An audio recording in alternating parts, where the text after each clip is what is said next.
नमस्कार. मुक्काम पोस्ट देगाव वाळूज येथील ही कथा आहे एका गरीब कुटुंबातील एका होतकरू मुलाची. या छोट्याशा गावामध्ये एक गृहस्थ राहत होते. त्यांचे नाव श्रीयुत बाबूराव तात्यासाहेब अंबुरे व त्यांच्या पत्नी सौ अधिकाबाई बाबूराव अंबुरे. हे दाम्पत्य खूप गरीब होते. जेव्हा दिवसभर काबाड कष्ट करावे तेव्हा त्यांचा उदरनिर्वाह चालत असे. बाबूराव हे कायम गावातील नागनाथ मंदिरात भक्तिभावाने सेवा करत असे.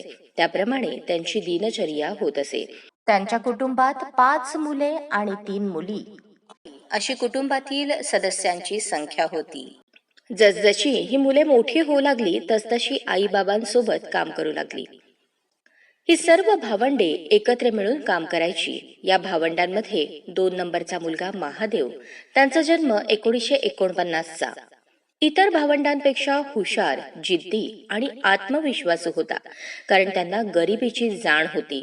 ते सतत चिंतेत असायचे की माझ्या कुटुंबासाठी मला काहीतरी करायचे आहे.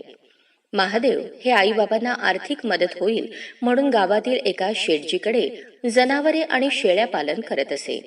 महादेव यांचा स्वभाव चांगला असल्यामुळे गावातीलच त्यांचे मित्रसंगतीमुळे त्यांचा मित्रांसोबत चांगला मिलाफ असायचा. काही दिवस लोटल्यानंतर गावातील गुरुजींची ओळख झाली.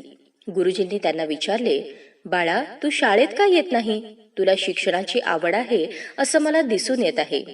त्यावर महादेव म्हणाले, माझे कुटुंब खूप गरीब आहे, त्यामुळे मला शिक्षण घेणे शक्य नाही. त्यावर गुरुजी म्हणाले, बाळा, माझ्याकडे रोज दिवस मावळायच्या वेळेस येत जा, मी तुला शिकवत जाईन लिहायला आणि वाचायला. परंतु गुरुजी, माझ्याकडे पैसे नाहीत तुम्हाला द्यायला.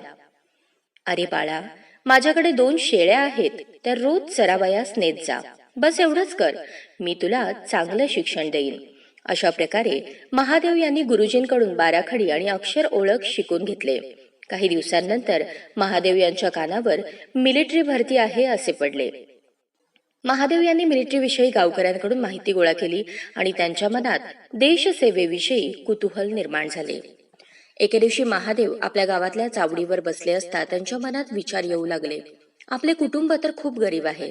आपले आई बाबा एवढे कष्ट करूनही 2 वेळचे जेवणही आपल्या कुटुंबाला व्यवस्थित मिळत नाही. ही परिस्थिती अशीच चालत राहिली तर आपली गरिबी अशीच राहील.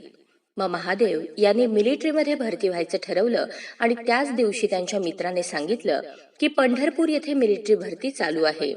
समजताच महादेव यांनी क्षणाचाही विचार न करता आपल्याकडील काही पैसे आणि इतरांकडून काही असे 10 ते 15 रुपये गोळा केले आणि मंडळी, योगायोग असावा तर असा, त्याच दिवशी गावातील एकाचे पंढरपूर येथे लग्न होते. याचीच संधी साधून आईला सांगून ते पंढरपूर येथे लग्नास म्हणून गेले. पंढरपूर येथे पोहोचल्यानंतर त्यांच्या मनात विचार येऊ लागले. आपण आपल्या आईबाबांना आपल्या मनातील निर्धार कोणासही सांगितला नाही. अशा ते चिंतेत बसलेले असताना त्यांच्याकडे एक वयोवृद्ध बाबा आले. त्यांच्या डोक्यावर हात फिरवत म्हणाले, बाळा, का चिंतातूर आहेस? तू कोण, कुठून आलास आणि कशासाठी आलास? असे विचारताच महादेव यांनी नम्रपणे त्यांना उत्तर दिले, मी मोहोळ तालुक्यातील देगाव या गावातून आलो आहे. त्या बाबांनी परत विचारले, तुझ्यासोबत आणखीन कोण आले आहे का? त्यावर महादेव म्हणाले, मी एकटाच आलो आहे, मला मिलिटरीमध्ये भरती व्हायचे आहे. तेव्हा बाबा म्हणाले, चिंता करू नकोस बाळा, तुझे काम होईल. चल, आपण चंद्रभागेत जाऊन स्नान करू व भाकर खाऊ. मला खूप भूक लागली आहे आणि नंतर पांडुरंगाचं दर्शन घेऊ. महादेव आंघोळ करून येईपर्यंत ती वयोवृद्ध व्यक्ती कुठेही दिसली नाही. महादेव यांनी त्या बाबांचा खूप शोध घेतला आणि शेवटी त्यांच्या मनास भास झाला की हाच माझ्यासाठी साक्षात्कार होता. त्यातच पांडुरंगाचा दृष्टांत होता. त्यानंतर काही वेळाने महादेव पत्ता विचारत विचारत भरतीच्या ठिकाणी पोहोचले. अधिकाऱ्यास भेटून रांगेत जाऊन थांबले. तेवढ्यात एक साहेब आले आणि अधिकाऱ्यास म्हणाले, ज्यांच्याजवळ शिक्षण घेतलेले कागदपत्र आहेत अशांना एकीकडे करा आणि बाकीच्यांना माघारी जाण्यास सांगितले. असे म्हणून ते साहेब निघून गेले. सर्वजण चिंतातूर होऊन आपापसात कुजबूज करू लागले. तेवढ्यात अधिकाऱ्याची नजर त्या मुलांवर पडली. त्यात काही धष्टपुष्ट मुलं त्यांना दिसली. त्यातच एक मुलगा म्हणजे देगावचा सुपुत्र महादेव अंबुरे.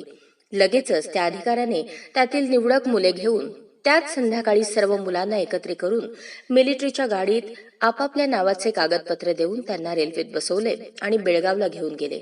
बेळगाव येथे पोहोचल्यानंतर 1969 15 मराठा बटालियन लाईफ इन्फंट्री या ब्राव्हो कंपनीमध्ये महादेव यांचे प्रशिक्षण सुरू झाले. इकडे महादेव आपल्या गावाकडे बरेच दिवस झाले तरी आणखीन पोहोचले नाहीत. याची गावामध्ये शोधाशोध सुरू झाली. कितीतरी दिवस रात्री निघून गेल्या. सगळीकडे शोधूनही महादेवचा थांगपत्ता लागेना. बिचारे आईचे हृदय भरून येऊ लागले. आई खूप बेचैन झाली. सारखी रडत रडत रस्त्याकडे वाट बघत बसायची. माझं लेकरू कधी येईल? वडीलही इकडे तिकडे विचारपूस करत फिरायचे, परंतु काही महादेवची माहिती मिळेनाशी झाली. वडीलही हताश झाले. असे करता करता महिना उलटून गेल्यानंतर महादेव यांचे एक टपाल अचानक या कुटुंबियांना मिळाले आणि कुटुंबात आनंदाचे वातावरण पसरले. तिकडे महादेव यांची ट्रेनिंग सुरू होती. दररोज लवकर उठणे, व्यायाम करणे, परेड करणे, सर्व काही प्रशिक्षण घेणे सुरू होते. काही दिवसांनंतर अधिकाबाई आपल्या पतीस म्हणाल्या, अहो, आपल्या महादेवला भेटायला तरी जाऊन या. हे शब्द ऐकून बाबूरावांच्या डोळ्यात पाहून अधिकाबाईंचेही डोळे पाणावले आणि त्या म्हणू लागल्या, गावातील वाण्याच्या शेटजीकडे काही पैसे उसने मिळतात का बघा, नंतर आपण त्यांना देऊ. बाबूरावांनी वाण्याकडे जाऊन कसे बसे उसने पैसे मागितले तेव्हा वाणी म्हणाला, माझ्याकडे घरी काम करून पैसे फेडावे लागतील तरच मी तुम्हाला पैसे देईन. बाबूरावांनी त्यांचे म्हणणे मान्य केले आणि पैसे घेऊन घरी आले.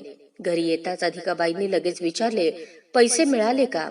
तेव्हा बाबूरावांच्या चेहऱ्यावर हास्य पाहून अधिकाबाईंनी ओळखले की पैसे मिळाले आहेत.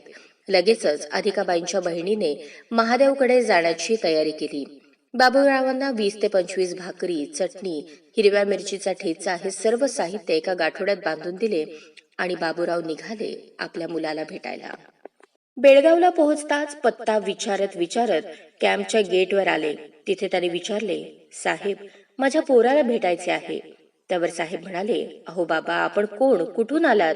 तुमच्या पोराचं नाव काय, गाव कोणतं, तुमचा मुलगा कोणत्या खात्यात आहे ते सांगा, मग पाहू. थोड्या वेळापुरते बाबूराव गडबडले. कसे बसे त्यांनी मुलाचे नाव आणि गावाचे नाव सांगितल्यानंतर थोड्या वेळात कॅम्प मधून त्यांचा मुलगा मिलिटरीच्या ड्रेसवर आला. पण त्या कपड्यात पाहून आपल्या मुलाला ओळखणेही त्यांना कठीण झाले. की हाच माझा महादेव आहे का? तेवढ्यात महादेव आपल्या बाबांना पाहून आनंदित झाले आणि म्हणाले, मीच तुमचा महादेव आहे. असे म्हटल्यानंतर बाबूरावांचे अश्रू दाटून आले आणि मिठीत घेऊन विचारपूस केली. त्यानंतर महादेव यांनीही आपल्या कुटुंबाविषयी विचारपूस करण्यास सुरुवात केली. आई कशी आहे, भावंडे कशी आहेत, सध्या काय करतात, खुशाल असतील ना? यावर वडिलांनी सर्व खुशाली सांगितली आणि महादेव यांना दिलासा दिला. त्यानंतर बाबूरावांनी कॅम्पमध्ये एक दिवस मुक्काम करून ते आपल्या गावी परतले. महादेव यांची काही दिवस ट्रेनिंग सुरूच होती. सन 1969-70 या काळात त्यांची संपूर्ण ट्रेनिंग संपली. हेड कॉन्स्टेबलने प्रत्येकाला आपापले युनिट आणि त्यांचे ग्रुप वाटून दिले, तर काही दिवसांनी प्रत्येक जवानांना टप्प्याटप्प्याने सुट्टीवर पाठवण्यात आले आणि तसेच महादेवही आपल्या गावी सुट्टीवर गेले. गावी आल्यानंतर संपूर्ण कुटुंब आनंदी झाले. आता कुटुंबाला वाटू लागले, महादेवचा सहारा मिळाला, थोडा का होईना हातभार लागला. पण वास्तविक पाहता कुटुंबातील सर्व सदस्य कष्ट करत होते. तेव्हा त्यांचे मोठे बंधुराज यांनाही कुटुंबाची काळजी आणि भरण पोषणाची जबाबदारी त्यांनी घेतली होती. महादेव यांची नियुक्ती 15 मराठा लाईफ इन्फंट्री बटालियन येथे नेमणूक झाली. हे कुटुंबातील सर्वांना सांगितले. काही दिवस सुट्टी संपायच्या अगोदर अचानक त्यांना एक तार आली आणि आपण ताबडतोब आपल्या कॅम्पमध्ये येणे. महादेव हे ताबडतोब आपल्या गावाहून दुपारी भर उन्हात चालत चालत मोहोळ रेल्वे स्थानकावर पोहोचले आणि बेळगावला गेले. अखेर तो दिवस उगवला. 6 डिसेंबर 1971 रोजी भारत पाकिस्तान युद्ध छेडले गेले. या सर्व जवानांना बांगलादेश बॉर्डरवर नियुक्त करण्यात आले. हे युद्ध तब्बल 16 दिवस सुरूच राहिले.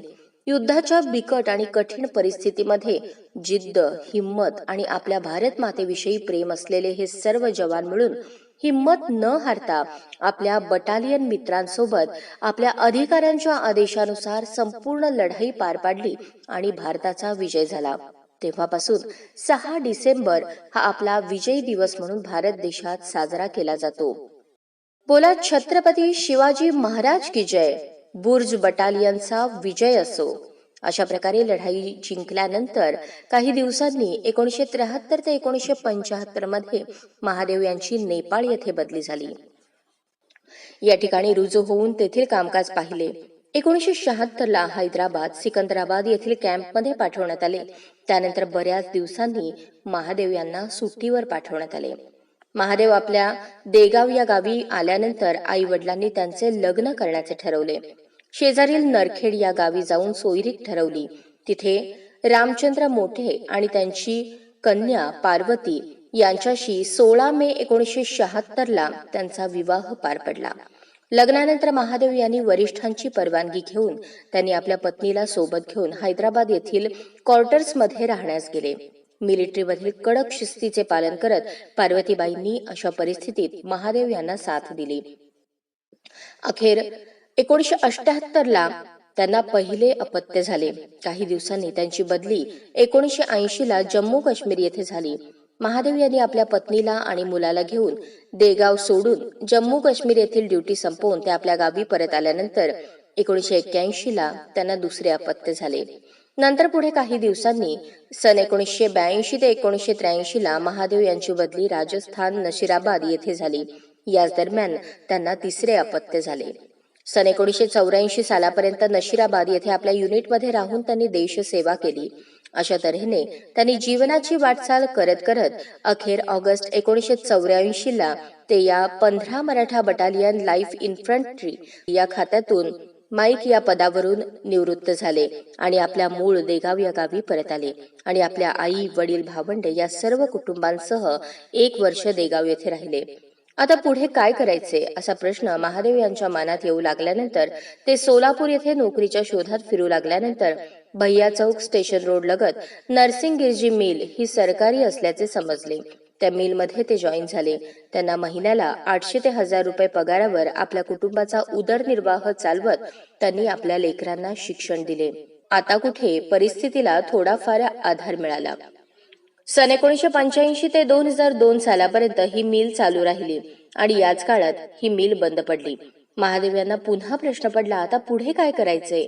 संसाराचा गाडा पुढे कसा हाकायचा असा विचार करत करत रस्त्यावर चालत असताना त्यांना अचानक त्यांचा मित्र इमाम हुसेन सय्यद भेटले. बऱ्याच दिवसांनी भेटल्यामुळे प्रथम त्यांची गळाभेट झाली. महादेव यांनी परिस्थितीचा आढावा सांगितला. त्यावर सय्यद यांनी महादेव यांना सल्ला दिला, आपण कमिशनर ऑफ पोलीस सोलापूर यांच्याकडे जाऊन शस्त्र परवाना काढूया आणि नोकरी करूया. त्यांनी 2003ला परवाना काढला आणि शस्त्र खरेदी केली. Axis bank main branch Solapur, bank of Baroda main branch Solapur येथे दिवस रात्र काम केले. महादेव यांनी 15 वर्ष आर्मीत सर्व्हिस केली, 20 वर्ष एनजी मिल येथे सर्व्हिस केली, 12 ते 15 वर्ष बँक ड्युटी केली. तोपर्यंत वय 68 झाले. आणि हो मंडळी, यांच्याबद्दल आणखी विशेष सांगायचं म्हणजे 1985ला मिल जॉईन झाल्यानंतर जमादार महादेव ठेंगे यांचा सहवास लाभल्यानंतर महादेव हे शिवानंद आश्रमातले भक्तिमय वातावरण पाहून त्यांचे मन परिवर्तन झाले आणि गुरुवर्य विष्णू महाराज कोल्हापूरकर गुरुजी यांचे शिष्य झाल्यानंतर त्यांनी माळ घातली.